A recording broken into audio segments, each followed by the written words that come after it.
नमस्कार, आप देख रहे हैं कशिश न्यूज और आपके साथ मैं हूं ज्ञानेंद्र। बिहार नगर निकाय चुनाव, जी हां, नगर निकाय चुनाव का रास्ता साफ हो चुका है सुप्रीम कोर्ट की ओर से।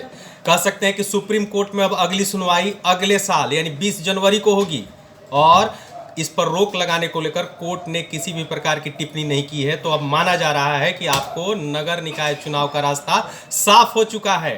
बड़े जोर शोर से तैयारी चल रही थी, प्रत्येक प्रत्याशी जोर शोर से लगे हुए थे। पहली दफ़ा भी जब रद्द हुई थी तो आपको उनकी तैयारी जोरों शोरों से थी और अब ये राहत देने वाली खबर मैं आपको बता रहा हूं कि सुप्रीम कोर्ट में अब इस मामले की अगली सुनवाई अगले साल 20 जनवरी को होगी और इस पर रोक लगाने को लेकर कोर्ट की ओर से किसी भी प्रकार की टिप्पणी नहीं की गई है। तो ये माना जा रहा है कि अब यह चुनाव निर्धारित समय पर ही होंगे। जी हाँ, निर्धारित समय जो राज्य निर्वाचन आयोग की ओर से जारी किया गया है, घोषित कर दी गई है तिथि आपको 18 दिसंबर और 28 दिसंबर। मैं एक बार फिर आपको दोहरा रहा हूं कि 18 दिसंबर को पहला चरण और उसका मतगणना यानी कि जो मतदान होंगे उसकी मतगणना जो होगी वो 20 दिसंबर को होगी 2 दिनों के बाद, और दूसरे चरण की जो मतदान होंगे वो आपको 28 दिसंबर को होंगे और मतगणना यानी काउंटिंग का काम 30 दिसंबर को होगा। तो यानी कि अब प्रत्याशियों के लिए एक बड़ी राहत वाली खबर है कि सुप्रीम कोर्ट में आपको 2 हियरिंग हुई, एक आपको 1 दिसंबर को और दूसरा 5 दिसंबर को, और दोनों पक्ष की ओर से, राज्य सरकार की ओर से और अपील जिसने की है उनकी ओर से, दोनों पक्ष से अपनी अपनी दलील रखी गई। अब इस मामले पर आपको 20 जनवरी को अगले साल 2023 में सुनवाई होगी। क्या कुछ आता है निर्णय वो तो कोर्ट पर निर्भर करता है, लेकिन इस पर रोक लगाने को लेकर कोर्ट ने किसी भी प्रकार की टिप्पणी नहीं की है। तो इसलिए यह कहा जा रहा है कि अब निर्धारित तिथि पर ही नगर निकाय चुनाव संपन्न होगा।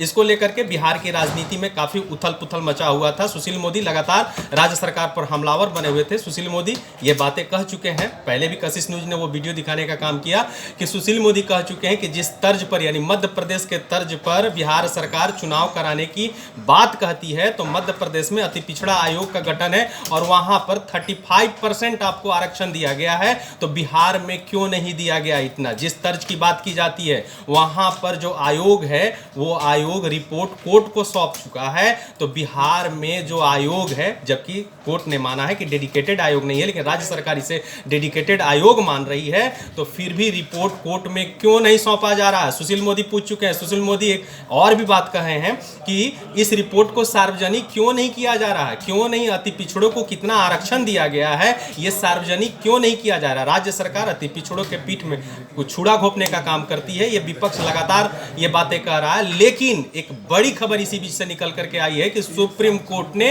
आपको नगर निकाय चुनाव पर रोक लगाने से किसी भी प्रकार की टिप्पणी नहीं की है। अब हियरिंग जो होगी अगले साल 20 जनवरी को होने वाली है। इससे यह माना जा रहा है कि अब निर्धारित तिथि पर ही चुनाव होंगे यानी 18 और 28 दिसंबर। मैं एक बार फिर दोहरा देता हूं आपको, 18 दिसंबर को पहले चरण का मतदान और उसकी जो मतगणना होगी वो आपको 20 दिसंबर को होगी और 28 को दूसरे चरण का मतदान और उसकी जो मतगणना होगी वो आपको 30 दिसंबर को होगी।